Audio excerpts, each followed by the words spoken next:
Hola, buenos días. Soy David Rivero, pastor en la Iglesia Bautista de Alameda de Osuna en Madrid. Hoy vamos a continuar estudiando este último párrafo de la epístola de Pablo a los Efesios. Estamos en el capítulo 6. Estoy asegurándome, me dicen que se ve y se escucha bien, así que continúo, perdón. Estamos en estos días en que no podemos reunirnos teniendo estos estudios juntos, viendo este pasaje que nos habla de esa guerra espiritual en la cual está involucrado todo cristiano y cómo el Señor nos prepara para ella. Te recuerdo que los martes a las 19:30 tenemos un encuentro a través de Zoom en el cual compartimos peticiones de oración y oramos, aparte de saludarnos y pasar un buen rato unos con otros. Y el jueves también tenemos estudio de la palabra del Señor a las 19, hora de Madrid. Y quiero también recordarte que una vez que acabe este tiempo de estudio, en torno a las 12:30, tendremos una reunión a través de Zoom, un encuentro virtual para el cual recibirás un enlace que te pedimos por favor que no envíes a otros. Así que dicho todo esto y sabiendo que tenemos buen audio y vídeo, vamos a pedir al Señor que nos ayude a estudiar su palabra esta mañana. Dios y Padre nuestro que estás en los cielos, te damos gracias, Señor, porque tú estás estableciendo tu reino también entre hombres y mujeres como nosotros, pecadores que no merecemos nada más que tu ira y tu juicio, tu condenación eterna. Pero, Señor, tú eres bondadoso y sin dejar de ser justo, salvas pecadores. Y solamente hay una manera de hacerlo, y es que alguien que no seamos ninguno de nosotros pague el precio de nuestro pecado, ese precio que es tan alto que no somos capaces de considerar. Y esa única persona es Jesucristo. Te damos gracias por Él, te damos gracias por su disposición a humanarse sin dejar de ser Dios, a someterse a tus leyes, a las leyes que tú creaste para criaturas. Él se sometió a ellas y adquirió esa justicia perfecta que ahora es nuestra por imputación, no por derecho, sino por gracia. Señor, queremos darte gracias por ello y queremos que esa justicia imputada también nos la impartas para que podamos vivir vidas de santidad, vidas que te agraden. Señor, no hay mayor deseo para nosotros. Ahora que te hemos conocido, ahora que hemos experimentado tu presencia en nosotros, no hay mayor deseo que el de agradarte. Señor, aún siendo hijos tuyos, aún habiendo sido perdonados de tanto y teniendo tanta esperanza, reconocemos que una y otra vez somos infieles a ti, que no andamos tan rectamente como tú demandas y esperas de nosotros. Pero eso no queremos que nos desanime como para dejar de mirar a ti, dejar de suplicarte. Y al contrario, Señor, aun cuando podamos caer y cuando podamos ser infieles, queremos, Señor, que tú utilices esas circunstancias para humillarnos más cada día, para hacernos volver a ti, volver a la cruz, volver a tener una visión de lo que costó nuestra salvación y así tener la certidumbre de que el que comenzó en nosotros la buena obra la perfeccionará hasta el día de Jesucristo. Te damos gracias, Señor, por esta mañana en que nos permites acercarnos a tu palabra. Te pedimos que estés con nosotros donde quiera que cada uno pueda escuchar este estudio, que sea de exaltación de tu nombre, de tu evangelio, de tu gloria, que sea de edificación para nuestras almas, que sea de estímulo para que proclamemos estas verdades que tú nos has permitido creer a un mundo perdido que vaga sin rumbo, sin ninguna esperanza. Bendícenos no solamente a nosotros, sino al resto de tu pueblo esparcido por toda la faz de la tierra. Bendice a aquellos que están enfermos, a aquellos que están viviendo tal vez sus últimas horas sobre esta tierra. Bendice a aquellos, Señor, que recientemente han perdido seres queridos. Bendice a aquellos que están viendo sus circunstancias laborales, existenciales, afectadas por tantas cosas, Señor, como consecuencia del pecado en el que vive este mundo.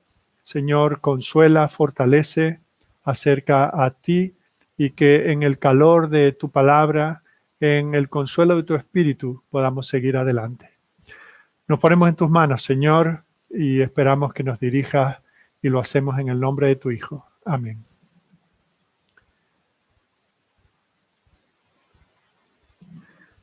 Bien, como os dije hace un momento, vamos a considerar de nuevo este pasaje de Efesios capítulo 6, que comienza en el versículo 10. Hoy vamos a leer hasta el versículo 15, que será el versículo en el cual centraremos nuestra atención. Terminando la carta, y no por eso con menos importancia, sino teniendo en cuenta todo lo anterior. Así comienza el versículo 10. Por lo demás, después de todo lo dicho, hermanos míos, fortaleceos en el Señor y en el poder de su fuerza. Vestíos de toda la armadura de Dios para que podáis estar firmes contra las acechanzas del diablo. Porque no tenemos lucha contra sangre y carne, sino contra principados, contra potestades, contra los gobernadores de las tinieblas de este siglo, contra huestes espirituales de maldad en las regiones celestes. Por tanto, tomad toda la armadura de Dios para que podáis resistir en el día malo, y habiendo acabado todo, estar firmes. Estad pues firmes, ceñidos vuestros lomos con la verdad, y vestidos con la coraza de justicia, y calzados los pies con el apresto del Evangelio de la paz. Hasta aquí la palabra del Señor, y ahora el estudio que vamos a hacer de ella. A medida que vamos continuando avanzando en el estudio de esa toda armadura de Dios, debemos recordar por qué es tan importante este asunto. Los versículos del 10 al 13 se nos presenta este tema de la guerra espiritual. Los santos, todos los cristianos, sin excepción, estamos involucrados en una guerra cósmica que abarca a toda la humanidad, y nosotros, la Iglesia, como parte de la humanidad, también estamos siendo atacados por ese enemigo poderoso e implacable. Se define, se describe, se señala ese enemigo como el diablo en el versículo 11, y también en ese versículo se nos dice que usa de acechanzas, de trucos, trampas, artimañas, con las que intenta socavar la fe de los santos para así atacar la gloria de Dios. Y vemos como ante esa realidad el Señor nos da un mandato, simplemente dos palabras: estad firmes. Lo dice en 3 ocasiones, versículos 11, 13 y 14. Esa expresión, estar firme, hemos visto que es un término militar. Significa mantener una posición crítica durante el ataque del enemigo. Y es la imagen no de alguien que avanza, sino alguien que se mantiene donde está, donde ha sido puesto, y se niega a ceder un solo centímetro de ese terreno que le ha sido dado cuando el enemigo le ataca. Enfatizamos esto porque no estamos llamados a conquistar nada. Nuestra salvación, nuestra vida espiritual, nuestra relación con el Señor ya ha sido ganada. No se puede aumentar, no se puede mejorar. La ofensiva la hizo Jesucristo. Por lo tanto, nosotros tenemos que defender el terreno que Él ha ganado para nosotros. Y para eso el Señor nos muestra todas las cosas que nos han sido dadas. Nos ha sido dada la verdad. Nos ha sido dada la familia de la fe, la iglesia. Nos ha sido dada la palabra. Nos ha sido dada su gracia. Nos ha sido dada, regalada, sin ninguna parte que hayamos hecho nosotros. Su salvación, su bendición, su presencia. Y todo esto que ahora es nuestra posesión, Satanás nos lo quiere arrebatar. Y no va a parar hasta intentar destruirlo o destruirnos a nosotros, y de esa manera traer ofensa al Señor. Así que si nosotros queremos preservar lo que hemos recibido del Señor, solo tenemos que mantenernos firmes, aferrarnos a aquello que el Señor nos ha dado. Y para ello No solamente se nos habla de ese peligro del enemigo, de esa lucha en la que estamos, sino que se nos dice que tenemos que ponernos toda la armadura de Dios. Y en este pasaje hemos visto las diferentes piezas de esta armadura. Hasta aquí, en los 2 domingos anteriores, estuvimos considerando, por un lado, el cinturón de la verdad y también la coraza de justicia. El cinturón de la verdad se refiere a una vida de compromiso total con el Señor, una vida construida sobre la fidelidad a la palabra de Dios y al Dios de la palabra. Luego estuvimos hablando de la coraza de justicia, que no se refiere a otra cosa que a vivir una vida santa, una vida de piedad, una vida vivida de acuerdo con las enseñanzas de la palabra del Señor. No hay cosa mejor para defenderse contra las acechanzas del enemigo que vivir una vida de piedad, porque lo opuesto es cuando nosotros permitimos que el pecado tome posesión de nuestra vida. Con eso le estamos dando una puerta abierta de par en par, una entrada amplia desde la cual él puede atacarnos y si pudiera hasta destruirnos. Y es por eso que el apóstol en el capítulo 4, versículo 27 de esta misma carta dice: no deis lugar al diablo. La santidad cierra la puerta al demonio, nos ayuda a protegernos de todos sus ataques. Bueno, pues no voy ni siquiera por vía de introducción, hablar más de esas cosas que hablamos abundantemente en los 2 domingos anteriores, pero sí vamos a analizar hoy el tercer elemento de esa armadura para afrontar la guerra espiritual, que son lo que podríamos llamar las botas de la paz.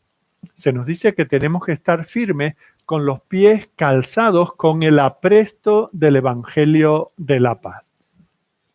Fijaos, y hablo aquí como hombre, como varón, tengo varios pares de zapatos, entiendo que las mujeres, al menos en nuestra cultura, tienen seguramente más calzados que los hombres, están más pendientes tal vez de conjuntar su ropa, etcétera.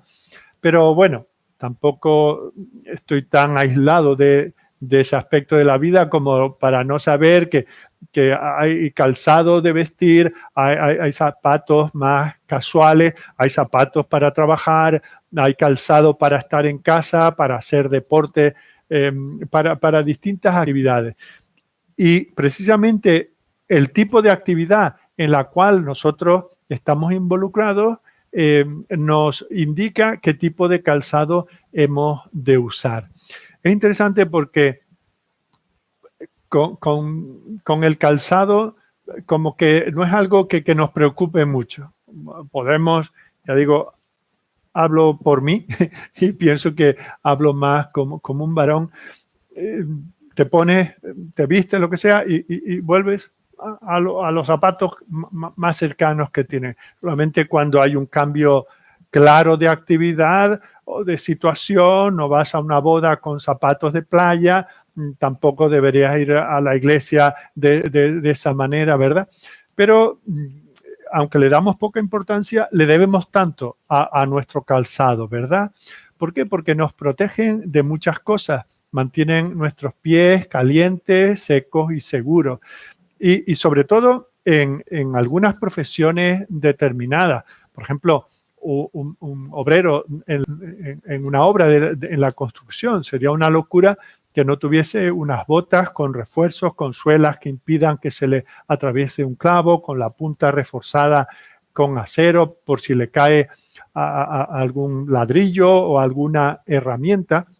Vemos lo mismo, la importancia del calzado especializado en un futbolista. Imaginaos a un futbolista corriendo por el campo con unos mocasines. Si ya usan tacos y a veces resbalan, pues ¿qué importancia tiene eso? Un tenista, ¿cómo tendrían los tobillos los tenistas que siempre se están dando ahí con la raqueta si no tuviesen un calzado al que golpear? Y así podemos hablar de atletas, de bomberos. Usan el calzado correcto, el calzado adecuado para aquello que hace. Y cuanto más se especializa uno, vemos los deportistas, ¿verdad? Uno básicamente tiene un calzado deportivo. El deportista profesional como el trabajador de la construcción, como el hombre de negocios, como el ama de casa, incluso como el niño pequeño, tiene que considerar cuál es el calzado adecuado para lo que está haciendo. Bueno, pues si eso es así en cualquier esfera de la vida, en cualquier profesión, en cualquier ocupación, ¿cuánto más no será en la vida de un soldado? Es que para un soldado hasta su vida podría depender de su calzado.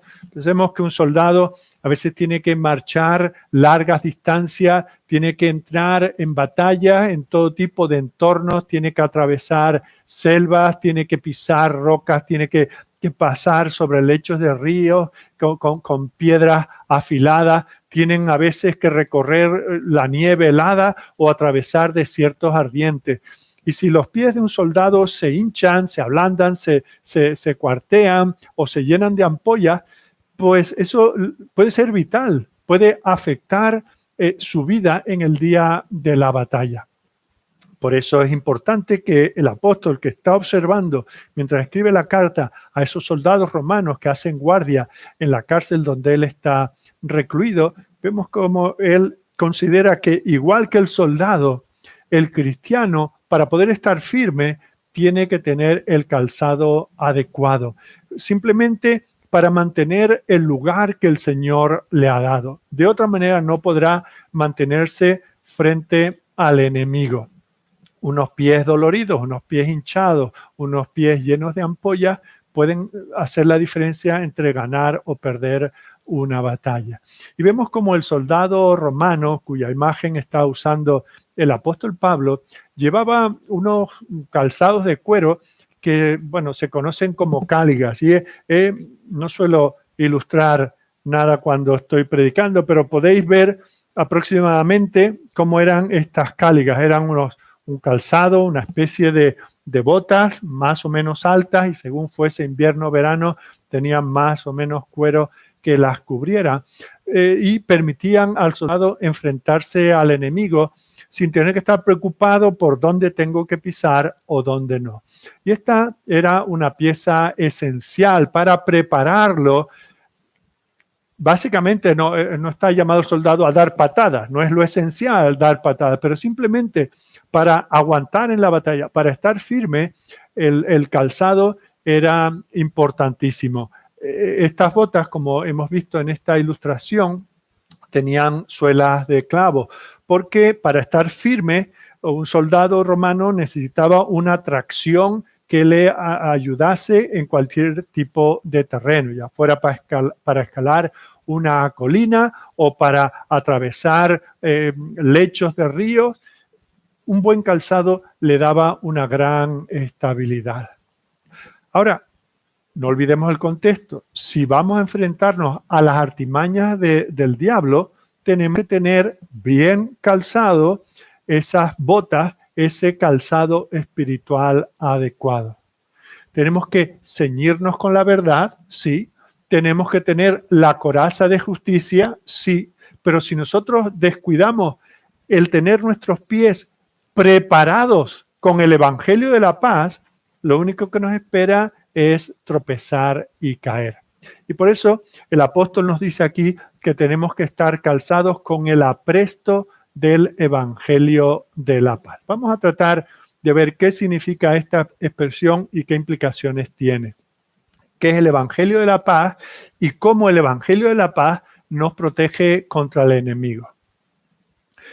Para eso tenemos que, porque la esencia de todo esto, no que quiero que os quedéis con la imagen del calzado, del soldado y todo eso, la esencia de este versículo es el evangelio. ¿Qué nos da el evangelio? ¿Qué es el evangelio del Señor Jesucristo? ¿Qué nos ha provisto el evangelio del Señor Jesucristo? Lo dice el versículo. Nos ha provisto paz con Dios. Y eso es lo que dice la Escritura en muchos lugares. Este mismo apóstol, escribiendo a la iglesia en Roma, les dice, primero le habla de cómo todo hombre está condenado por su pecado, tenga un trasfondo judío o gentil, sea conocedor de la ley de Dios o totalmente ignorante de ella, está destituido de la gloria de Dios. Y solo le espera el juicio divino. Pero Ahora en el capítulo 5 de esa carta a los romanos dice, todos los cristianos, cualquiera que sea nuestro trasfondo, todos igualmente hemos sido justificados por la fe. Y porque hemos sido justificados por la fe, tenemos paz para con Dios por medio de nuestro Señor Jesucristo. Esto es algo universal dentro de la iglesia. Todos los cristianos, sin ninguna excepción, todos hemos recibido el Evangelio, todos hemos sido justificados. Todos poseemos, por lo tanto, esa paz con Dios. Así que Pablo se une, se hace solidario con aquellos cristianos, aquellos hombres y mujeres en la congregación de Roma, ya fuesen esclavos libres, ya fuesen analfabetos o poetas. Le dice, todos estemos seguros, ahora tenemos paz con Dios por medio de nuestro Señor Jesucristo.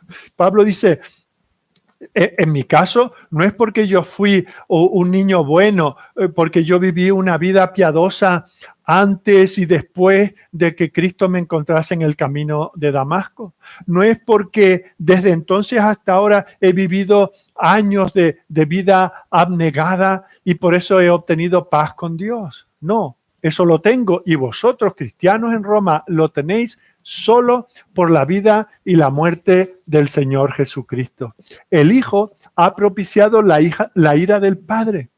Esa ira que Él ha dicho en el capítulo 1, de nuevo de Romanos, que se revela constantemente desde el cielo contra nuestras vidas impías, nuestras vidas injustas. Él ha tomado todo nuestro pecado, muriendo bajo el juicio de Dios en la cruz y nos ha dado a cambio la paz con Dios.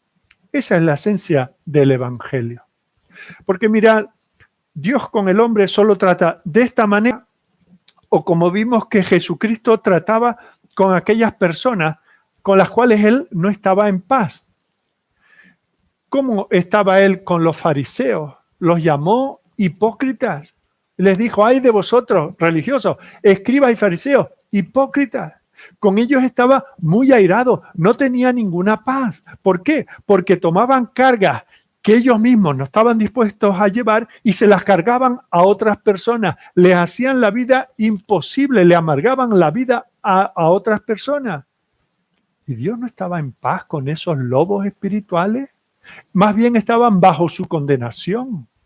Y con otros que estaban en el entorno religioso del templo. Aquellos ladrones que se habían hecho con el terreno del templo y que hacían, cuando la gente venía a ofrecer sus sacrificios a Dios, ellos se aprovechaban y les vendían animales y cambiaban, compraban y vendían dinero. Habían convertido el templo, que tendría que ser casa de oración de su padre, lo habían convertido en una cueva de ladrones. De ahí se estaban beneficiando los saduceos, de ahí se beneficiaban los sumos sacerdotes de turno. ¿Y qué es lo que hace él? ¿Está contento con ellos? No, a esos delincuentes religiosos, aquellos que hacen tropezar o dificultan a los que verdaderamente van a aquel lugar a adorar a Dios, a buscar la presencia del Señor en sus vidas, los echa de allí, hace un atado y les vuelca las mesas. ¿Por qué? Porque Dios está airado contra el impío todos los días. No había paz entre Jesús, que es Dios, y aquellos que se aprovechaban de la religión y se aprovechaban de otras personas. Está claro que Dios con el hombre natural, por muy religioso que sea, está airado contra el impío, contra el malvado todos los días. ¿Por qué? Porque Dios ve a ese niño del cual un adulto abusa y Dios no es indiferente, Dios está airado contra ese adulto y contra ese esposo que maltrata y golpea a su esposa. Y con ese que hace trampas, ya sea en el deporte o en la declaración de Hacienda, o con el asesino. El Señor está airado y tarde o temprano derramará el fuego de su ira contra ellos. Así que vemos que Dios no es como un Buda indiferente. Ay, está ahí tranquilito, sentadito, qué bonachón. No, o estás contra eso o formas parte de eso. Y vemos que Dios o está airado contra el impío todos los días, o a ese impío le confiere su justicia, la justicia que obtuvo Jesucristo y lo justifica. Y ese es el Evangelio. Y esa es la paz que nosotros tenemos. Y eso es lo que nos debe calzar. Eso es lo que nos da fuerza. Pero fijaos que cuando hablamos del juicio divino, no estamos hablando del juicio divino sobre los demás, porque hemos hablado de otros en todos estos ejemplos. No, se trata de mi vida. Se trata de lo que yo he hecho, de lo que yo he dicho, cómo yo he reaccionado, el gesto que he tenido, los pensamientos que he tenido, las cosas que tenía que haber hecho y no he hecho. Eso tiene que ser tratado por Dios. Y eso es lo que Jesucristo ha venido a hacer, a darme la paz del perdonado.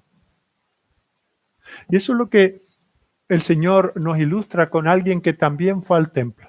Y este era un recaudador de impuestos, trabajaba para el poder dominador romano. Y este hombre viene al templo. Y no es como un fariseo que va a decirle a otros lo que tienen que hacer.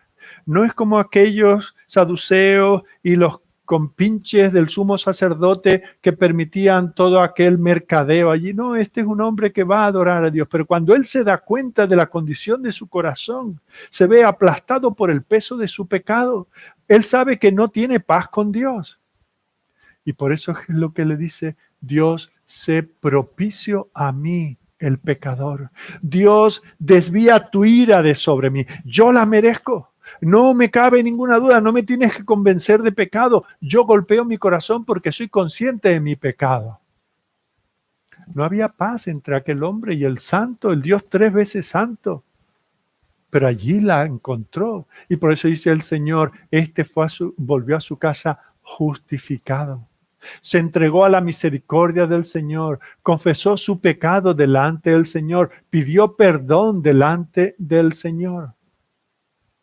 Y el Señor nos dice que de la manera que lo hizo aquel hombre, todos nosotros, todos los hombres estamos invitados a ir allí al Gólgota, porque fue allí donde el Señor llevó el pecado de todos aquellos que se adhieren a Él, que no confían en su propia justicia, sino que se entregan a la obra que Cristo por ellos. Y cuando tú tienes eso, entonces tienes paz con Dios por medio de nuestro Señor Jesucristo, porque Él ha asumido toda la responsabilidad de nuestra culpa, todas las demandas de la ley de Dios, todo el castigo que esas demandas requerían ha caído sobre Él, sobre su vida. Él murió, de tal manera que Dios ahora está completamente satisfecho. No le debemos, los cristianos, no le debemos nada a Dios. Tenemos toda la justicia que necesitamos en Cristo. No nos olvidemos de eso, no por ser cristianos. Ahora la ira de Dios que descendía sobre nosotros ha sido cambiada en paz de Dios, una paz que sobrepasa todo entendimiento. Ese es el Evangelio. Y cuando uno experimenta eso, se siente tan amado como el Hijo de Dios, porque Él nos amó de tal manera que dio a su Hijo por nosotros. Él nos ve, aunque seguimos siendo imperfectos, Él nos ve a través de la justicia de su Hijo. Y Él tiene tanto placer, tanto deleite, Él está tan encantado con nosotros, sus hijos, que nos trata como uno más de sus hijos. Ahora hay paz con Dios. Ese es el gran logro de la cruz. Ese es el gran mensaje del cristianismo. Que tú y yo, habiendo nacido pecadores, habiendo vivido pecadores, habiendo sido expertos pecadores, ahora conocemos la paz de Dios, conocemos el amor de Dios, aunque nuestros pecados sean incontables. Y así es como nosotros afrontamos esa culpa. Y cuando Satanás viene y nos intenta hacer caer y de ese terreno de la gracia, de la paz con Dios, del amor de Dios, nosotros le rechazamos como conociendo bien ese evangelio. No es por cómo yo me sienta, no es por lo que yo haya hecho, porque he hecho mis devocionales, porque he testificado a alguien, porque he dejado un tratado en la mesita donde estuve en la sala de espera del médico. No es por eso que yo soy justificado. Soy justificado por lo que Cristo ha hecho Y cuando yo sé eso, Satanás me puede acusar de lo que él quiera. Y muchas veces, si no todas, tendrá razón. Pero a Dios no le importa nada de eso y no nos debe importar a nosotros, porque estamos en la justicia de Cristo y esa es la que nos trae paz con Dios. Pero esto lo tenemos que tener nosotros bien claro, porque ese Dios que nos da tanto amor y tanta misericordia sigue siendo un Dios 3 veces santo. Ese es ante el cual los ángeles cubren su rostro. Nosotros tenemos que recordar que hemos sido formados en pecado y en iniquidad. Y Satanás no lo recuerda. Y Satanás nos dice, has vuelto a caer. Pero nosotros lo rechazamos. Le decimos, ya la ira de Dios no está sobre mí. Eso era anteriormente. Y nos viene a la mente con estas acusaciones del enemigo que nos quiere robar esa paz. La buena noticia, el evangelio nos lo quiere quitar. Pero nosotros recordamos lo que dice el Señor ahí en Juan 3:36. El que cree en el Hijo tiene vida eterna. Y recordamos también la otra parte de este versículo. El que rehúsa creer en el Hijo, no verá la vida, sino que la ira de Dios está sobre él. Ese fue nuestro ayer. Pero ahora hemos sido rescatados de eso. ¿Por qué? Porque nuestra esperanza está en que un día clamamos con todas nuestras fuerzas a Dios. Y si tú hoy que me estás escuchando, cuando quiera que escuches, si alguna vez llegas a ver este vídeo y oír estas palabras, también para ti es esto. Si cuando tú escuchas esta palabra, tú suplicas como suplicó aquel fariseo, aquel publicano, en el templo, él te puede dar la misma seguridad, la misma confianza. No hay paz con Dios si no es por medio de Jesucristo, pero en Él hay paz con Dios. Mira a Él, di a Él, Dios, sé propicio a mí el pecador. Así que ya hemos visto algo de lo que significa este versículo. Esta es la paz de la cual habla este versículo. No son mis sentimientos de paz, ay, me siento bien. No, la paz se origina, está anclada en las buenas noticias de lo que Dios ha hecho a través de Jesucristo. Y porque Él me ha dado la fe para creer esas cosas, hay paz para mí y para ti, hermano o hermana. Ya hayas sido el delincuente más vil, ya seas como Pablo, el primero de los pecadores, siempre que confieses tu pecado, siempre que te entregas a la misericordia del Señor, Satanás no puede arrebatarte el gozo. Vas a estar en una zona de guerra, Él te lo va a estar recordando. Pero en medio de esa tensión, en medio de esos sentimientos de culpa, no mires a lo que tú has hecho, puedes hacer o quieres comprometerte a hacer. No, mira a lo que Él ha hecho. Ahí es donde únicamente puede estar tu paz con Dios, en la obra y en la persona de Jesucristo. Que sean sus méritos lo que traigan paz a tu corazón. Ese es el mensaje para el soldado cristiano. Ese es el evangelio de la paz. Y cualquier otra cosa que te hayan dicho que es el evangelio, no es el evangelio. Esta es la esencia del evangelio. Así que vamos despejando algunas incógnitas de esta ecuación. Hemos visto qué es el evangelio, qué es esta paz. Pero tenemos que reconocer que aquí encontramos la frase más extraña de todo este pasaje. Dentro de la armadura del soldado cristiano, se nos dice cómo tiene que ir equipado en sus pies. Dice, calzados los pies con el apresto del Evangelio de la Paz. Yo confieso que recuerdo que desde niño en la iglesia cantábamos un himno que hablaba de calzados los pies con el apresto del Evangelio de la Paz. Y nunca entendía eso. Y tantas veces que he escuchado hablar del mensaje de Efesios capítulo 6, hay un escudo, está muy claro, hay un cinturón, hay una espada, etcétera, pero ¿y qué es el apresto?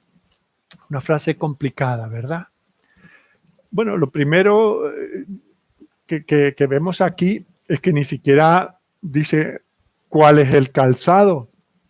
Hemos hablado de que es esa cáliga, esa media bota del soldado, del legionario romano. Pero no se dice simplemente, se dice que tiene que estar preparado, aprestado, dispuesto. Esa es la idea, ¿verdad? La expresión que aquí se usa habla de estar dispuesto, no llevar el calzado suelto. La última vez que me hice yo un esguince fue por jugar al fútbol, lo malo que soy, con las zapatillas mal atadas. Y allí el pie iba muy cómodo, pero en un mal giro me hice un esguince. Aquí no dice solamente, bueno, ahí está el Evangelio, la paz de Dios Jesucristo tiene que estar dispuesto, como quien va a salir a correr ya, como el que tiene que ir a apagar el incendio ya, como el que tiene que subirse al andamio ya. Ahora, lo interesante que se nos dice aquí, aunque no se dice si eran sandalias, botas, botines, o lo que sea, damos por sentado que son estas cáligas. Lo que sí tenemos claro es que ese calzado se ajusta individualmente al pie de cada soldado. Fijaos que cuando hablamos de un ejército hablamos del uniforme, quiere decir que no va cada uno como quiere. Recuerdo antes en el fútbol iban todos los futbolistas equipados de arriba abajo, todos iguales. Las botas eran negras. La primera vez que vimos unas botas de otro color, eso era lo más extraño. ¿Qué pasa? Esto ya no es fútbol, ¿verdad? Ahora, ¿quién las lleva negras, verdad? Ahora cada uno lleva lo que quiere. Pero fijaos que en el ejército no es así. Uno no lleva el calzado que quiere. Hoy, mi sargento, es que las botas me molestan. Es que hace calor y esta bota de invierno bien, o es que hace frío y esta bota de verano. No. Aquí hay una uniformidad. Hay un mismo estilo. Hay un mismo diseño. Y hay una misma fabricación. No se hace cada soldado el suyo. Lo fabrican, lo proveen los proveedores del Estado.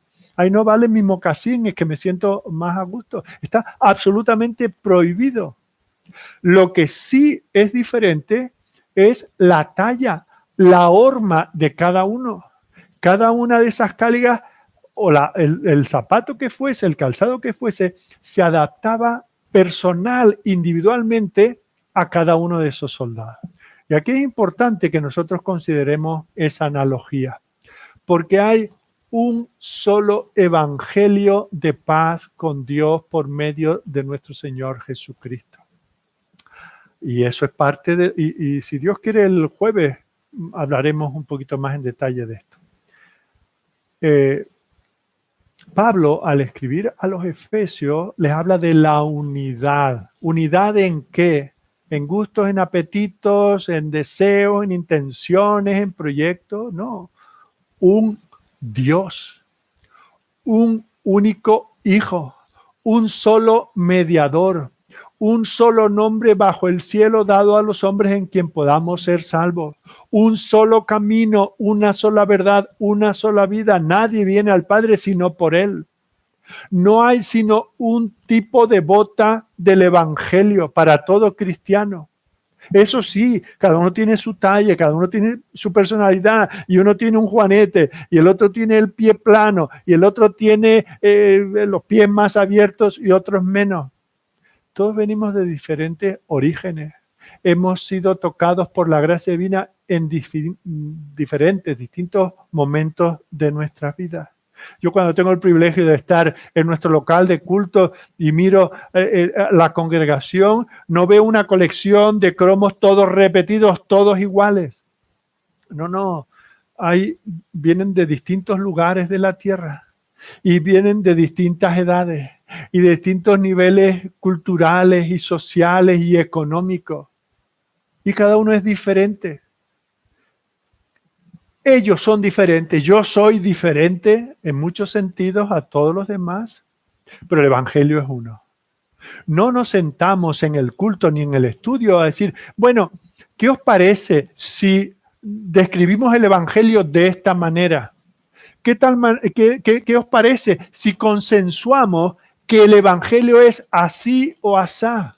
No, hay un solo Evangelio. Fijaos que no dice cada uno que se prepare su calzado. No.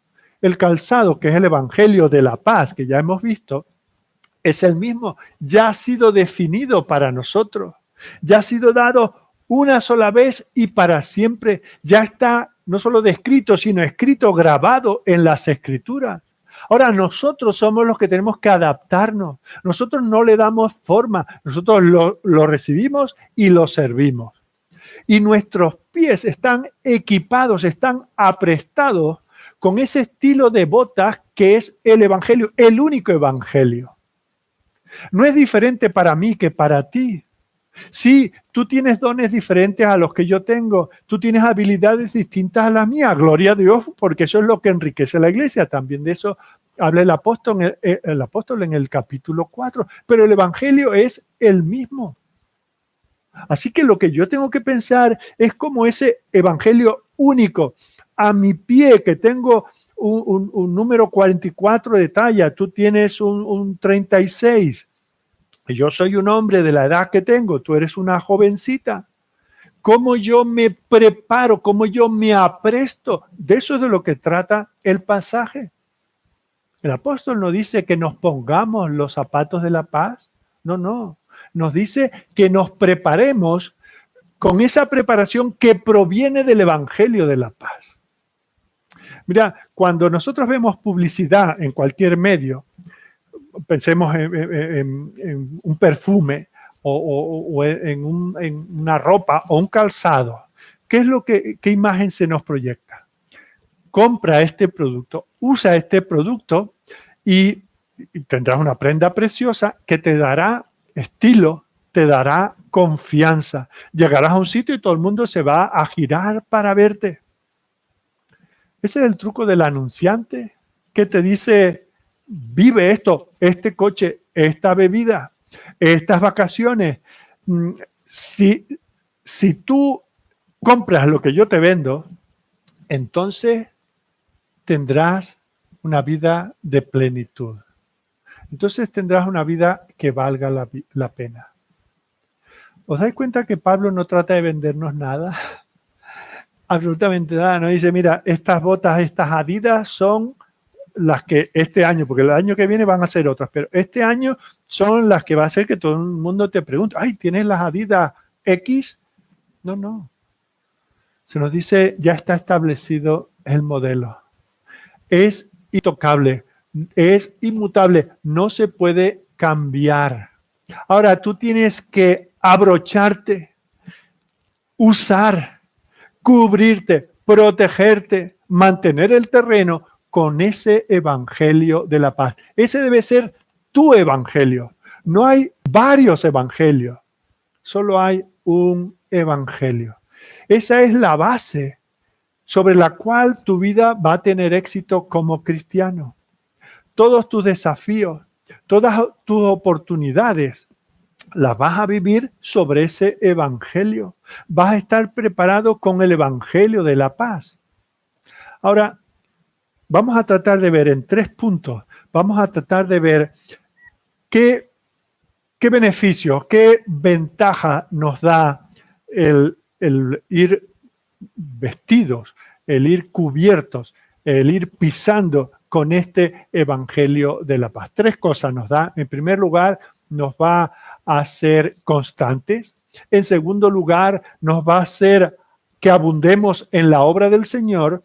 Y en tercer lugar, nos va a dar éxito a la hora de predicar a otros este mismo evangelio. Así que lo primero que hace el evangelio por nosotros, este único evangelio, es que nos hace constante. Como hemos dicho anteriormente, esas cáligas romanas tenían agarre. Cuando el soldado luchaba, era difícil que resbalase. El enemigo tal vez, pero ellos iban bien calzados, ¿verdad? Y así el cristiano también tiene que tener estabilidad. El evangelio de la paz es el fundamento a través del cual nosotros construimos nuestra vida. Hay un himno que me gustaría que cantásemos en este himnario, es el 408, dice: segura mi esperanza está. Y en el coro, que podría estar mejor traducido, dice: Jesús será mi protección, la roca de mi salvación. En el original dice: en Cristo la roca firme, en la roca sólida, firme estoy. Todo lo demás terrenos son arenas movedizas. Solo Cristo es un terreno sólido. Lo demás son arenas movedizas. Cualquier situación que yo enfrento, pues si la enfrento según el mundo, pues seguiré lo que este mundo diga que es la respuesta a esto. Inicio o no inicio una relación con otra persona. Entro o no entro en esta actividad. Participo o no de este negocio. Me uno o no a esta convocatoria que se hace. Fijaos, según donde esté, según las circunstancias, la respuesta cambia. Esas son las arenas movedizas de la vida. Si nosotros quitamos a Cristo de la ecuación, ¿sobre qué fundamento erigimos nuestra vida? Si quitamos a ese maestro infalible, a este Cordero de Dios que ha hecho expiación, a ese buen pastor que nos guía, que nos protege, que nos mantiene, nos veremos solos. Y entonces tomaremos decisiones equivocadas porque no sabemos cuál es la roca firme. Y nosotros vivimos en medio de personas que quieren decirnos cómo tenemos que vivir y que quieren definir qué es una buena vida y nos define qué es la muerte y qué hay o qué no hay después de la muerte. Cuando todo eso son bases externas, no podemos edificar ahí nuestra vida. Eso es lo que dice el Señor en Mateo 7 al final del Sermón del Monte. Esa es la diferencia entre el hombre sabio que construye su casa sobre una roca sólida. Y nosotros sabemos, y ese es otro sermón, nosotros sabemos que nuestra roca es Cristo. Cuando construimos sobre cualquier otra cosa, sobre nuestros sentimientos, sobre nuestra idea, sobre la opinión popular, sobre lo que hace la mayoría, estamos edificando sobre arenas movedizas. Lo que hoy es válido, mañana es horroroso o viceversa. Si nosotros abandonamos al Dios de la Biblia, estamos abandonando la ética cristiana. Si nosotros rechazamos una visión cristiana del mundo, estaremos rechazando una visión cristiana del hombre. Y todo se vuelve relativo. Todo se convierte como una de esas colchas o mantas hechas de recortes, de patchwork, ¿verdad? Cada uno define qué colores, qué tamaños, qué formas tiene esa componenda. ¿Por qué? Porque acabamos siendo nosotros nuestra máxima autoridad. La verdad y el error dependen de mí. Lo que es correcto o lo incorrecto depende de mi decisión. Yo decido. Yo soy el jefe supremo. Claro, para según qué cosas, esto no tiene mayor importancia. Pero hoy hemos llegado a tal relativismo en esto que yo he oído personas a las que se le preguntan si fue correcto o no que Hitler eliminase, gasease a 6 millones de judíos. Y he oído la respuesta de, bueno, según mis sentimientos, no. Pero él a lo mejor según sus sentimientos hizo lo correcto.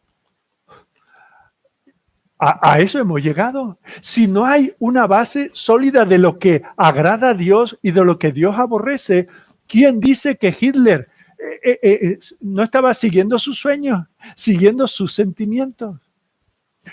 Y eso mismo, que puede ser el ejemplo supremo o extremo, lo vemos en tantas cosas. Hay personas hoy en día que ven a su hijo ahogándose o a un vecino ahogándose y a su perro y van a salvar el perro antes que al hijo. Porque si yo no salvo a mi mascota, entonces soy culpable de especismo, con C que yo no puedo pronunciar. Yo hago discriminación entre especies y eso no se puede hacer. Es que tengo mascotafobia. A eso hemos llegado. A no distinguir entre un ser humano y un cerdo vietnamita. Decimos, bueno, es que un bebé, si no llega a los 28 días de existencia, yo lo puedo eliminar, porque no tiene un derecho inherente a la vida por ser un humano. Y de la misma manera que cuando mi caballo se le parte una pata y yo le pego un tiro, pues de la misma manera, cuando hay un octogenario, una abuelita de 80 o 90 años, yo le niego un respirador. ¿Por qué? Porque ya la abuelita está amortizada. O un bebé, cuando me entero que puede tener una malformación, yo también le pego un tiro como al caballo. Porque no va a ser un ciudadano normal. Cuando esos son los criterios, cuando yo decido lo que está bien y lo que está mal, llegamos a estas cosas.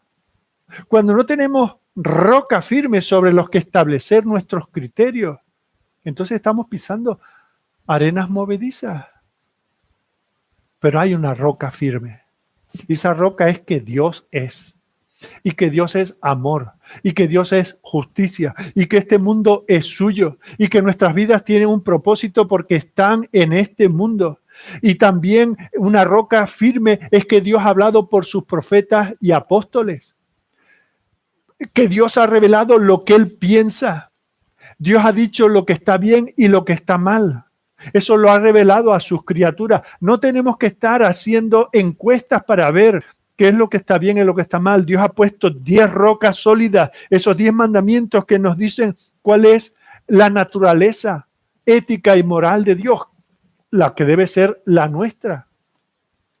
Ese es el mismo Dios que ha puesto una roca sólida ahí, que es Cristo, porque nosotros teniendo esa roca, sabiendo la ley, conociendo la ley, ya sea la ley escrita o la que Él ha puesto en el corazón de todos los hombres, la hemos rechazado y estando en esas arenas movedizas, Él allí en aquella roca sobre la que se puso aquella cruz en el Calvario, nos dijo cómo podemos ser justificados. No una opción, no la única opción para ser justificados, confiando en Él, por la fe en Él.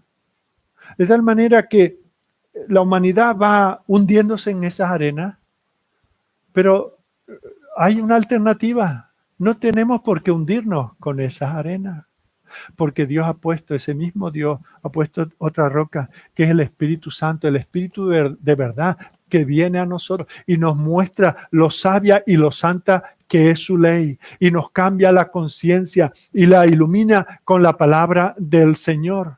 De tal manera que ahora nosotros no hacemos lo que nos apetece, no hacemos en nuestra congregación aquí en Alameda Osuna, no creemos lo que hemos consensuado que tenemos que creer y sobre eso estamos firmes, porque si eso fuese así vendrán otros maestros que nos dirán que no, que ahora ya no tenemos que creer eso, sino que tenemos que creer lo otro.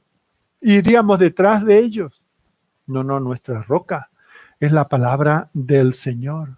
Así que todos nuestros dilemas morales, nuestras relaciones con otras personas, cuando hay momentos en que parece que no hacemos pie, que no tenemos una base sólida, vamos a Él. Nos sentimos que nos estamos hundiendo. Y dice el apóstol, cuando te sientas así, átate firmemente, apriétate, está presto, está dispuesto con el evangelio de la paz, con esas buenas noticias, que no tenemos por qué seguir construyendo nuestras vidas sobre la nada, sobre la vanidad, sino que hay algo sólido. Ese es Dios, esa es su palabra, ese es Cristo, esa es la cruz, ese es el Espíritu Santo. Ahí tenemos nosotros una roca sólida. Pero como decíamos al principio, hay un solo evangelio, pero luego yo tengo mi pie y tú tienes el tuyo. Y ahí es donde tenemos la cierta flexibilidad y la maniobrabilidad del evangelio. Mira, estos días yo mismo os he aconsejado, hasta fin de mes podemos ver esa producción del Progreso de Peregrino, que es en dibujos animados, que no es solo para niños, casi diría, no es principalmente para niños, está a nuestra disposición. Y sabemos que eso está basado en un libro de Juan Bunyan, ese predicador no conformista que fue puesto en varias ocasiones en la cárcel por predicar este evangelio. Él después de escribe una segunda parte del Progreso de Peregrino, que es el de la peregrina, y allí es el relato de la esposa de Cristiano y los hijos, que un tiempo después de que él partiera hacia la ciudad celestial, ellos comienzan su recorrido. Y se encuentran en algunos terrenos comunes. Uno de ellos es el famoso pantano del desaliento. Y Bunyan advierte al lector y nos dice, no os sorprendáis al principio de vuestra vida cristiana si os desanimáis porque estáis en la arena. Pero la diferencia, porque no es una copia el progreso de peregrino que el de cristiana, ¿verdad? Pero, y en el caso de ella, superan este pantano del desaliento con mucha, diríamos, con mucha más facilidad. ¿Por qué? Porque buscaron los peldaños, buscaron las piedras que siempre estuvieron allí. ¿Y cuáles eran esas piedras? Las promesas de Dios. Y esta mujer con sus hijos pisaron cada uno de esos peldaños, cada una de esas piedras, cada una de esas promesas. Y fueron librados del desánimo espiritual, de la depresión espiritual, al confiar en las promesas de Dios. Esto es lo que hace el Evangelio por nosotros. Nos hace constantes. Pero en segundo lugar, vemos cómo también nos hace abundar en la obra de Dios. Cuando nosotros nos ponemos las botas del Evangelio de la Paz, podemos avanzar como un regimiento que va a la batalla. Cuando acabemos esta reunión unos minutos más tarde, vamos a tener ese encuentro y vamos a cantar un par de himnos. Uno de ellos tiene esa línea, muévese potente la iglesia de Dios. Y claro, cuando uno ve las circunstancias que le rodean, dice, pero ¿cómo va a ser eso? ¿Lo canto o me salto esta línea? Querido, querida, la iglesia de Dios, aquellos que nosotros que somos del siglo pasado y que estamos viviendo ya 20 años de este siglo, podemos ver que la iglesia de Dios se mueve potente. Donde quiera que el evangelio avanza, avanza con potencia. Avanza en África, avanza en Sudamérica, avanza en Corea. Los coreanos están enviando misioneros por todo el mundo. Brasil, una nación tan grande, se está extendiendo. Y alguien me dirá, uy, pero hay mucha cosa superficial, pero hay mucha cosa profunda. Hay muchos predicando el evangelio sano. ¿Por qué el Islam lo prohíbe? ¿Por qué en los países de mayoría islámica se prohíbe y se persigue a aquellos que se enamoran de Jesucristo? Porque le temen a la difusión del mensaje cristiano.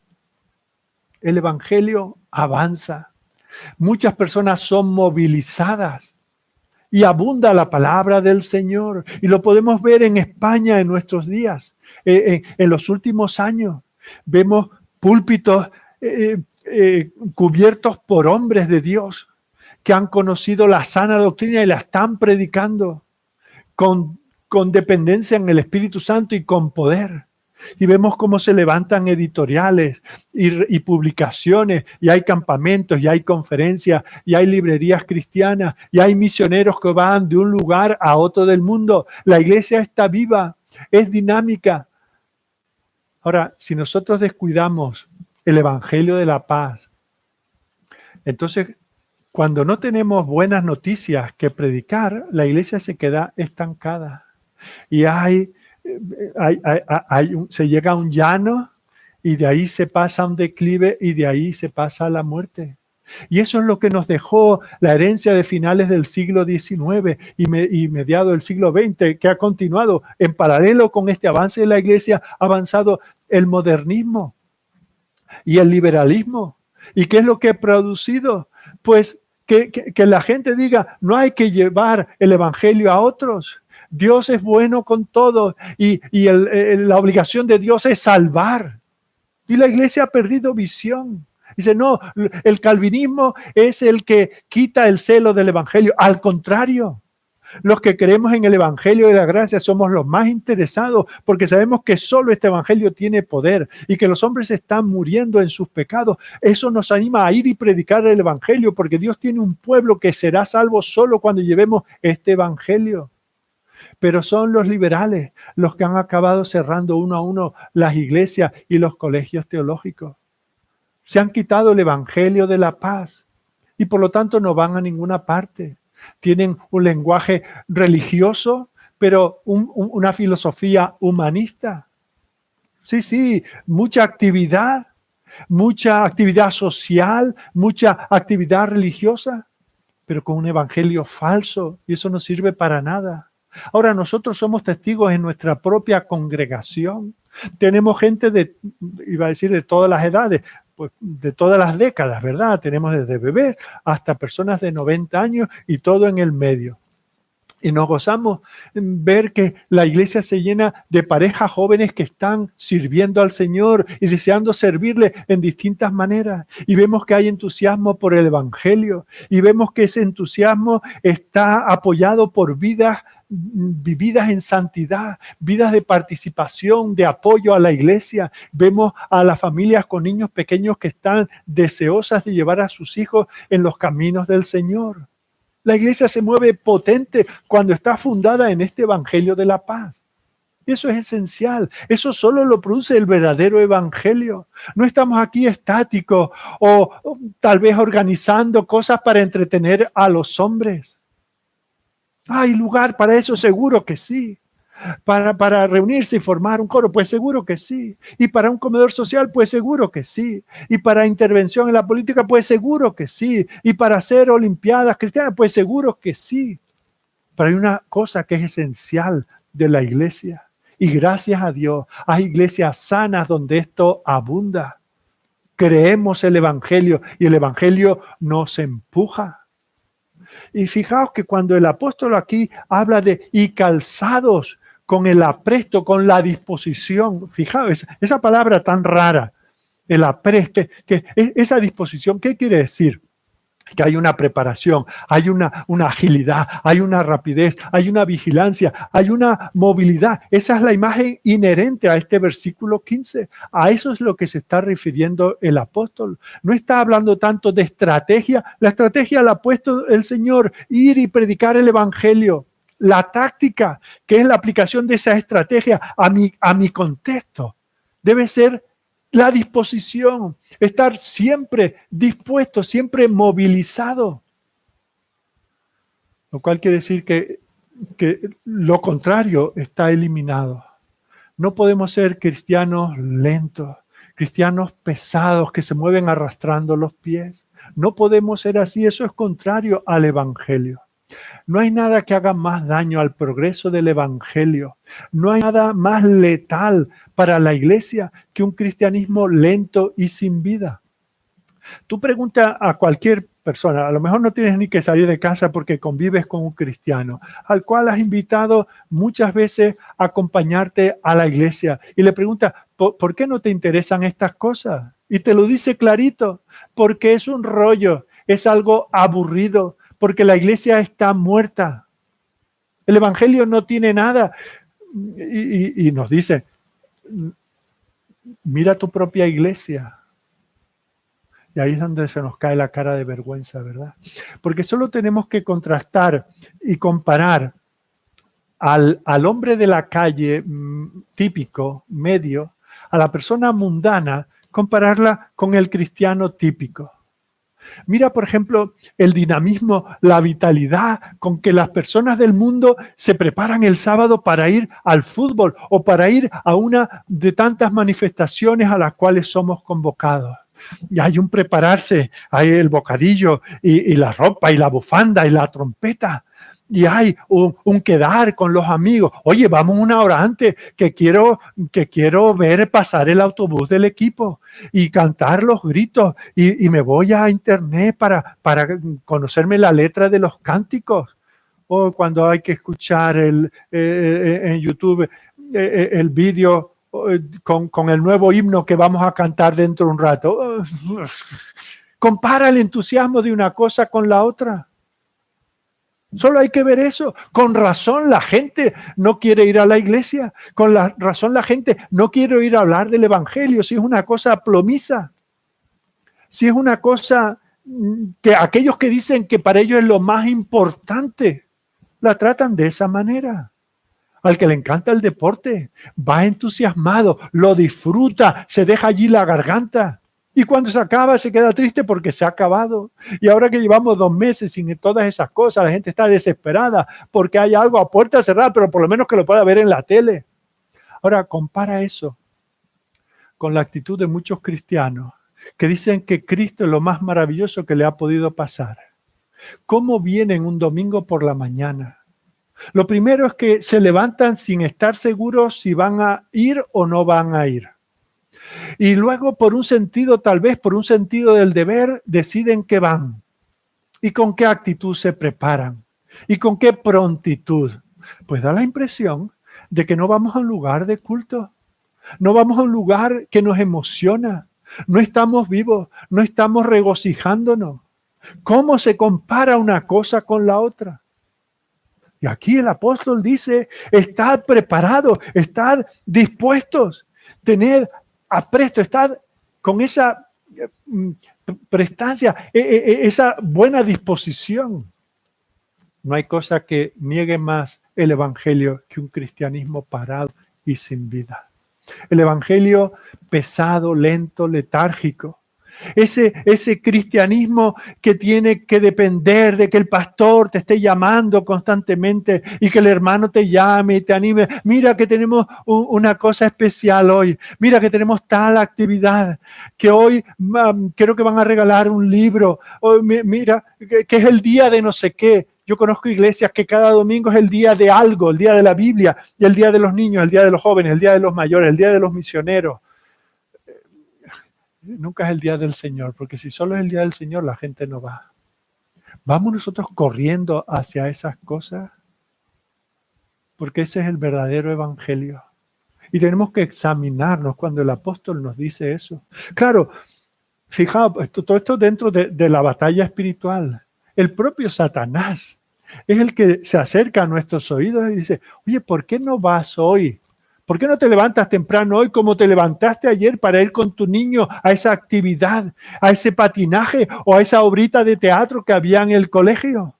¿O por qué no vas como a esa hora porque hacen zumba a esta hora y tienes que ir corriendo para estar en forma? Y Satanás te dice, ¿cuál es tu verdadero Dios? ¿El deporte? ¿La cultura? ¿La solidaridad con la sociedad en la que vives? No, dicen, no, es que el evangelio está anticuado. Yo te pregunto, porque yo solo respondo por el evangelio que se predica en nuestra congregación. Es que los pastores de la iglesia predicamos un evangelio anticuado, con un lenguaje anticuado. Estamos diciendo, no, solo vamos a cantar himnos de gente que ya haya muerto. No, estamos traduciendo y adaptando y aprendiendo y animando a la gente a cantar himnos escritos en el siglo XXI con melodías del siglo XXI.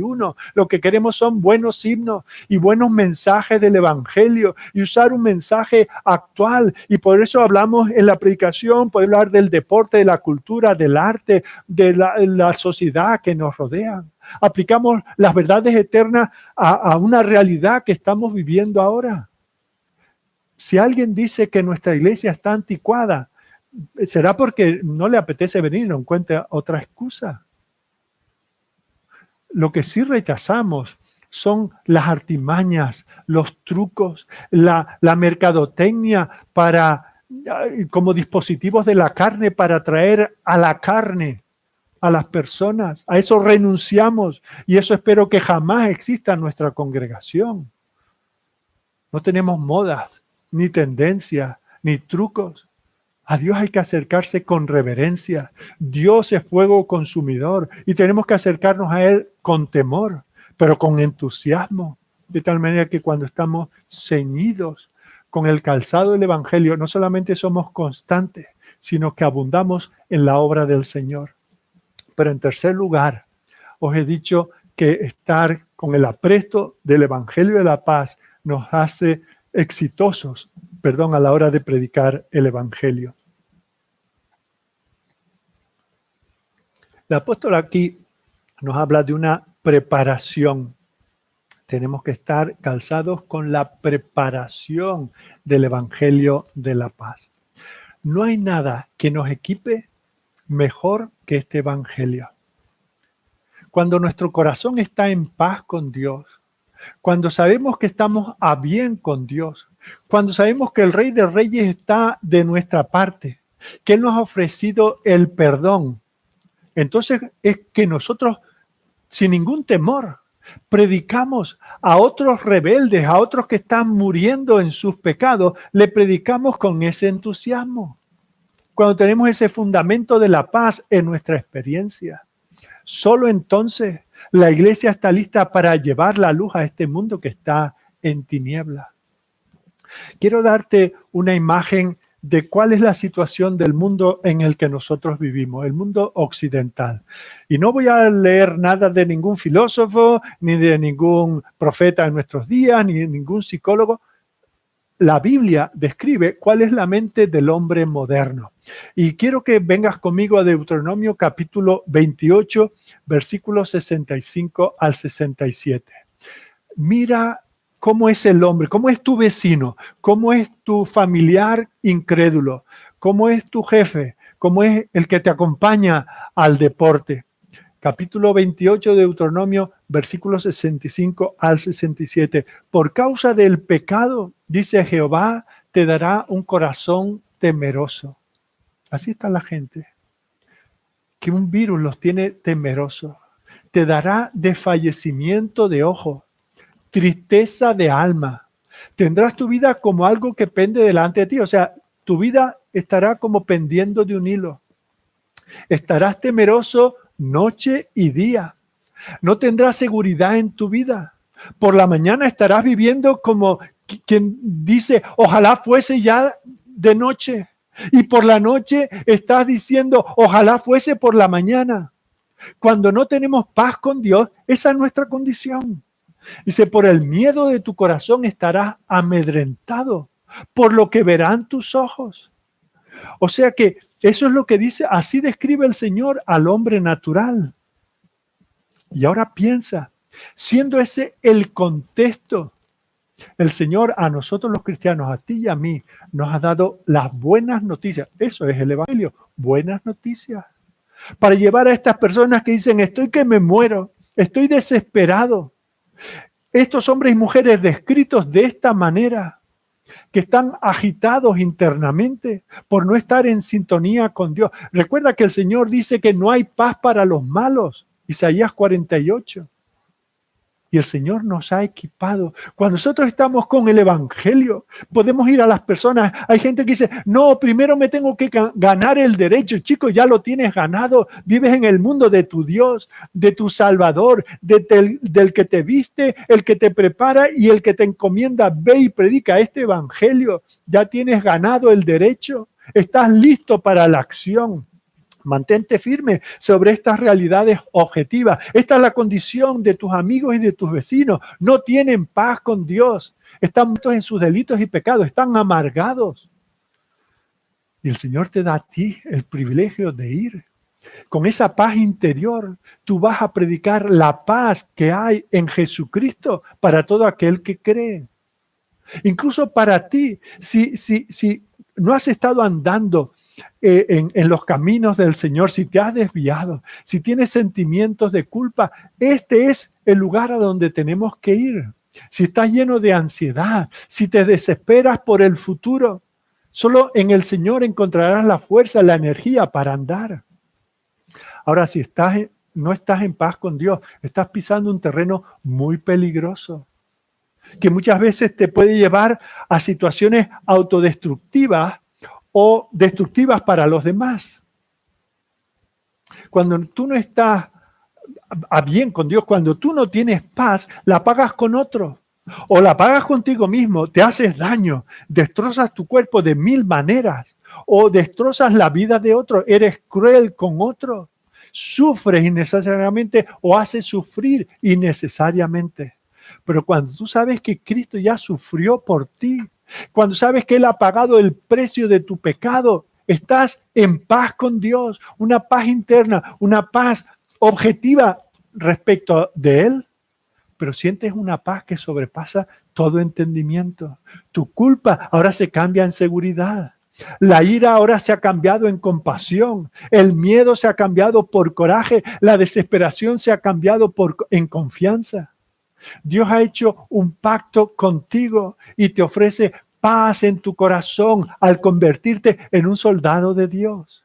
Y cuando tienes eso, Satanás lo tiene todo perdido. Satanás es incapaz de intimidarte. Atacará tu corazón, pero tú sigues perteneciendo al Señor. Él se encarga de cuidarte. Y tú puedes caer en algún pecado, pero lo confiesas y recuperas el gozo. Nunca pierdes el perdón, nunca pierdes la justificación, nunca pierdes la paz con Dios. Pero si habías perdido el gozo, lo recuperas cuando vienes y confiesas tus pecados. Y sigues obrando para Él, y sigues trabajando para Él. Tenemos la táctica de Dios. Os decía al principio, bueno, en algún momento, cómo esa expresión del apresto, eitomasía, es la única vez que aparece en toda la Biblia. Y cuesta traducirla. De hecho, si veis muchas traducciones, ninguna se parece a la otra. ¿Cómo se trata de traducir esta expresión? Pero hay otra expresión de la misma, esto es eitomasía, y hay un adjetivo que es etoimos, que es de la misma raíz, y no quiero aburriros con el griego, pero es que nos habla de cómo nos aprestamos, cómo estamos listos, cómo estamos nosotros dispuestos. Y la encontramos en otro lugar, la usa el apóstol Pedro en su primera carta, en el capítulo 3, donde nos da 5, y voy a ser muy, muy breve, nos da 5 pasos de cómo nosotros podemos vivir esta experiencia de transmitir el Evangelio. En 1 de Pedro, capítulo 3, versículos 15 y 16. Dice 5 cosas. Mirad, haré énfasis según las voy leyendo. Lo primero dice, santificad al Señor en vuestros corazones. Segundo, está siempre preparado, y aquí la palabrita, está siempre preparado para presentar defensa. Santificar a Dios, estar preparados para presentar defensa. En tercer lugar, con mansedumbre. En cuarto lugar, con reverencia. La palabra es phobos, es temor, con temor ante todo aquel que os demande razón de la esperanza que hay en vosotros. Y en el versículo 16 dice, teniendo buena conciencia. De lo que Pablo nos habla aquí en Efesios capítulo 6, nos abunda Pedro, el Espíritu Santo a través de Pedro, nos dice cómo vivimos nosotros esa experiencia. Lo primero que nos dice es que tenemos, si queremos tener éxito en nuestra presentación de este evangelio, tenemos que santificar al Señor en nuestro corazón. Nuestra religión no es de mucho interés, de ningún interés en nadie. A nadie le interesa nuestra religión, sobre todo porque muchas veces no santificamos al Señor en nuestros corazones. Nos abrazamos a Cristo por un tiempo, pero como de paso para otra cosa que nos interesa más. Tenemos que poner a nuestro Señor en el lugar especial, único, superior en nuestra vida. Él debe ser nuestro Señor. Él no debe ser nuestro Señor a tiempo parcial. No debe compartir el resto de ambiciones, de posesiones, de relaciones, de entusiasmo, de placeres. Cristo debe ser el Señor total y absoluto de nuestras vidas. No debemos estar entrando y saliendo en su presencia, o Él no debe estar, Señor, te invitamos, pero a las 5 te tienes que ir, que tengo otra cosa que hacer. Nosotros nunca tendremos efectividad en la difusión del Evangelio, a menos que nuestras vidas santifiquen al Señor. Mirad, el propio Pedro tuvo un incidente que no hace mucho estudiamos en el libro de los Hechos. Hay un momento en que Dios lo quiere mandar a casa de un gentil, Cornelio, a predicar el Evangelio. Y para eso le prepara con una visión que se repite 3 veces. Le presenta unos animales que hasta ese día eran inmundos, no apropiados para un judío. Le dice, levántate Pedro, mata y come. ¿Y cuál es la respuesta de Pedro? El gran Pedro, el Pedro de la confesión, tú eres el Cristo, el Hijo del Dios viviente. ¿Qué le responde Pedro? No, Señor. ¿Te imaginas eso? El gran Pedro contesta, ¿qué es lo que tenía que haber dicho? Sí, Señor. Y más en este término militar. Señor, sí, Señor. No, le discute al Señor.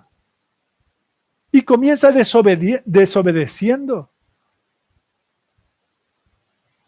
Y luego el Señor le dice, no, Pedro, lo que yo llamo puro, tú no lo puedes llamar inmundo. Y entonces Pedro de nuevo vuelve en sí, un poco tarde, pero lo hace.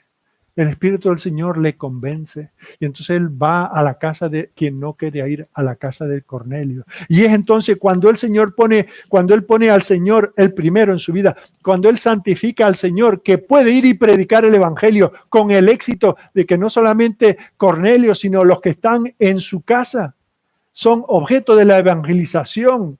Y esa evangelización tiene el fruto de aquella familia y de sus alrededores, por así decirlo, sus parientes y los que estaban cerca, que son tocados por ese evangelio. Tú dices, es que no tengo éxito, he predicado a tantos y no he visto el fruto. Pregúntate, ¿estás santificando al Señor en tu vida? Bueno, en segundo lugar, el Señor dice que tenemos que estar listos, siempre listos para, estamos en Pedro, ¿verdad? Capítulo 3, versículos 15 y 16. Tenemos que estar siempre listos para responder a aquellos que nos interrogan, que nos preguntan. Ahora, eso puesto en nuestra existencia, a veces decimos, vamos a unas conferencias, vamos a un taller sobre predicación, sobre cómo compartir nuestra fe. Y entonces venimos, lo tenemos todo claro y estamos muy dispuestos. Hemos recibido tal vez la predicación, hemos leído un libro, escuchado un sermón que nos ha trastocado todo nuestro pensamiento. Y dice, Señor, ahora estoy listo para dar razón de mi fe. Sí, pero hay momentos en que estoy abatido. Hay momentos en que tengo sensaciones de fracaso. Hay momentos en que soy consciente de lo pobre que soy espiritualmente. Hay momentos en que sé que he utilizado al Señor, que me he beneficiado de Él, pero no le he dado la gloria que Él merece. Y es en ese momento cuando alguien viene y me pregunta, cuando yo no estoy preparado, me dice, oye, tú vas a la iglesia, ¿verdad? Y dice, bueno, sí. O tú lees la Biblia, ¿verdad? Hombre, sí. Y ahí es donde fallamos. No estamos preparados. No estamos siempre dispuestos. A veces cuando nos dicen, tú vas a la iglesia, no estábamos yendo, llevamos una temporada sin ir, una temporada sin orar, una temporada sin leer la Biblia. No estamos listos. No sentimos la paz de Dios llenando nuestros corazones. Están fríos como el hielo. Pero ¿qué nos dice Pedro? Tenemos que estar siempre dispuestos. Porque no podemos transmitir el calor del Evangelio si nosotros mismos estamos helados.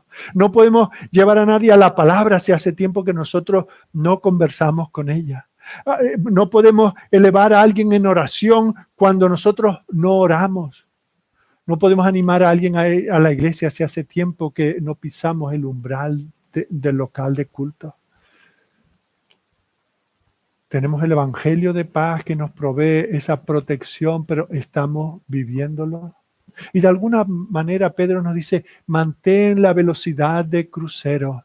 Sigue, persevera en los medios de gracia. Hay momentos en que habrá más hostilidad, hay momentos en que podrás ir sonriendo, hay momentos en que te puedas sentir abrumado por tu incapacidad o tu sentido de falta de competencia, pero tú estate preparado, ya sea para predicar desde un púlpito, ya sea para hablar con un compañero de trabajo. Mantente firme en la fe.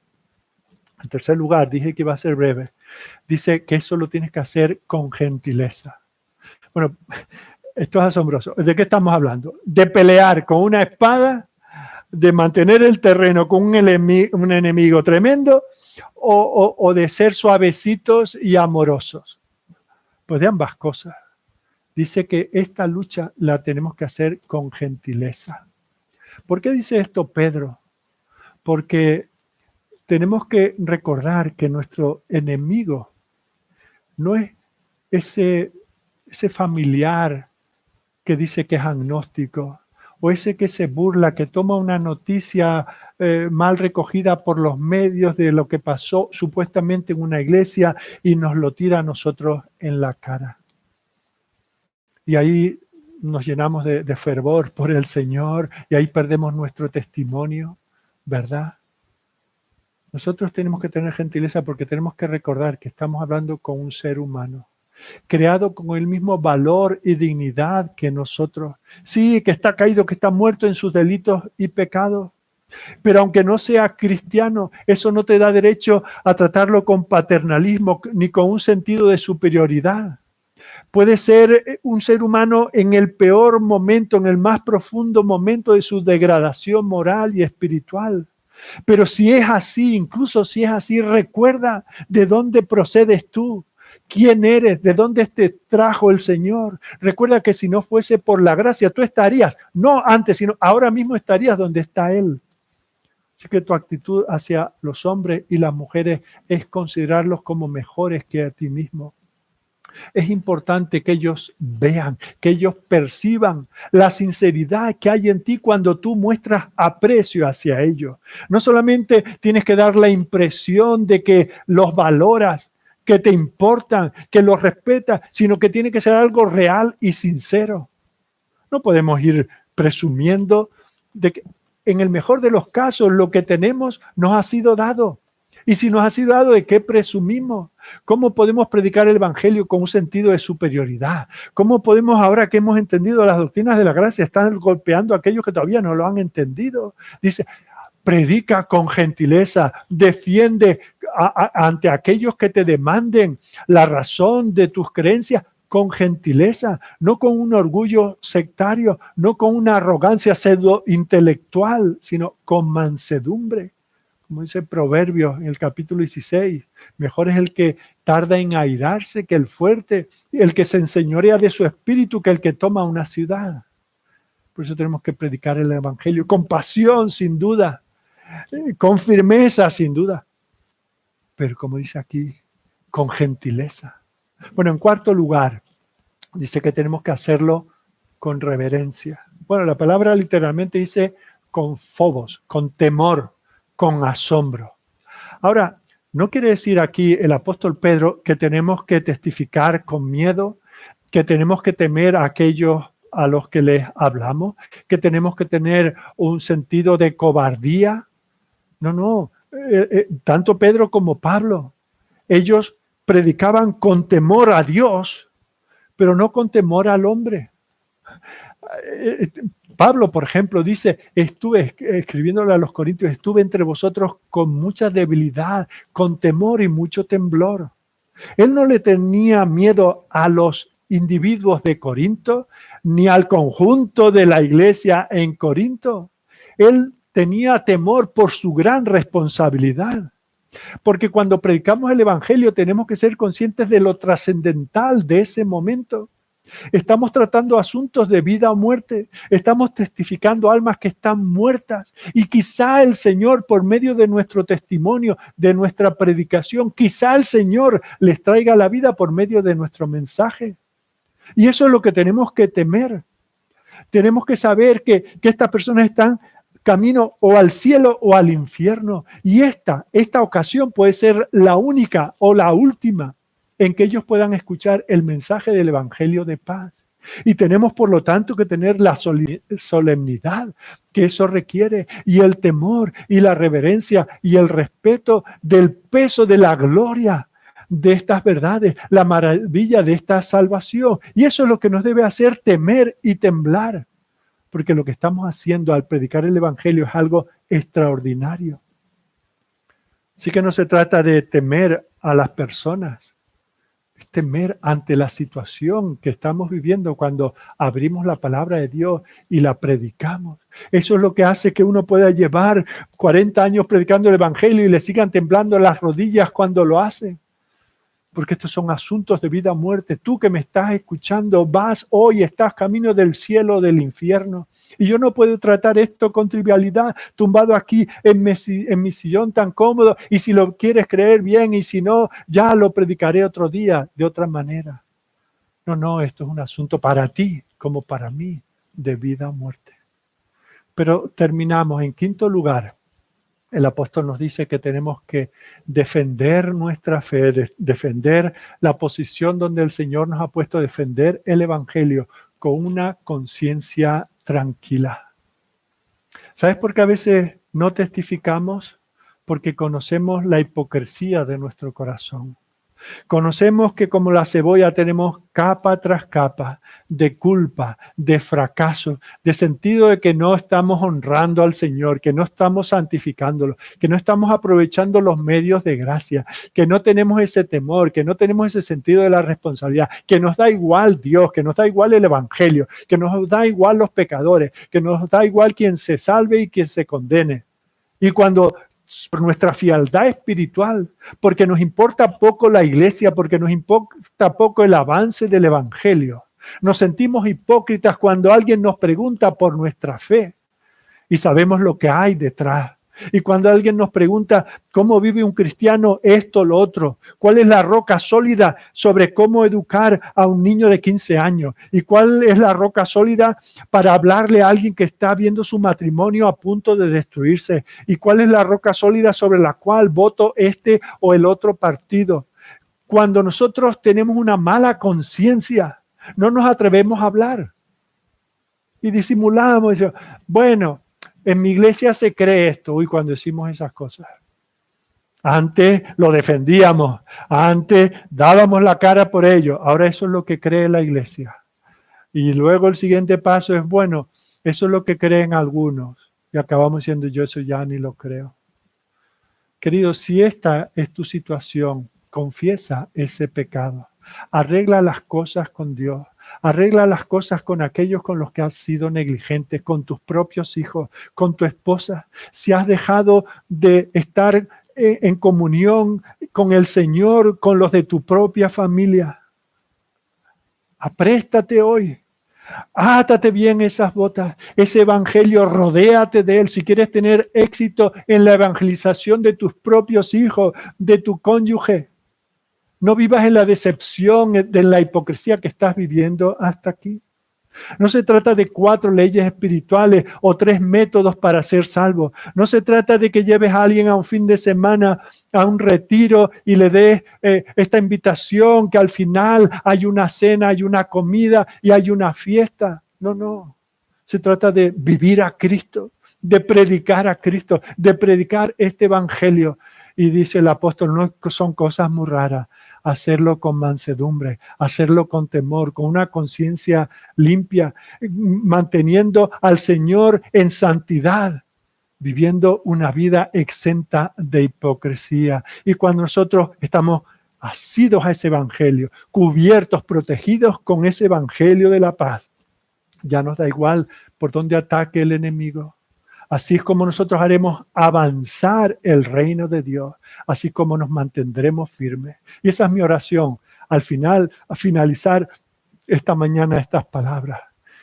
Ora por ti mismo, ora por nuestra iglesia, ora por los pastores de la iglesia, ora por otros pastores, por otras iglesias que conozcas que están tambaleando, que están pisando arenas movedizas, para que volvamos a la roca que es Cristo, a la roca que es este evangelio, que nos cubramos con él y que estemos así dispuestos a defender la gracia que el Señor nos ha dado, la paz con Dios que sobrepasa todo entendimiento.